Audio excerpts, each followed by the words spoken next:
யாருக்கும் சளைத்தவர்கள் இல்லை என்பது நிரூபித்துக் கொண்டே ஒவ்வொரு பாடலிலும் நிரூபித்துக் கொண்டே வந்திருக்கிறார்.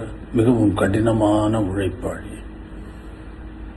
நான் ஒரு பாடலை உருவாக்குவதற்கு ஒவ்வொரு வாத்தியத்தையும் எவ்வளவு அக்கறையோடு சேர்ந்து அதில் விடாப்பிடியாக நான் நினைத்ததை வரவழைப்பேனோ அதே போல அவர்களுக்கு சொல்லிக் கொடுத்த அந்த பாடலை அவர்களும் விடாப்பிடியாக நான் என்னுடைய கடின உழைப்புக்கு ஈக்குவலான கடின உழைப்பை உடையவர்கள் அவர்கள். அதற்கு மேல் என்றே சொல்லலாம். சிறந்த கம்போசர், சிறந்த பாடல்களை, பஜன் சாங்குகளை நிறைய எழுதியிருக்கிறார்.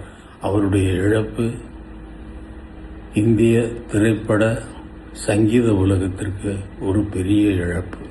அவரது ஆத்மா சாந்தி அடைய இறைவனை வேண்டுகிறேன்.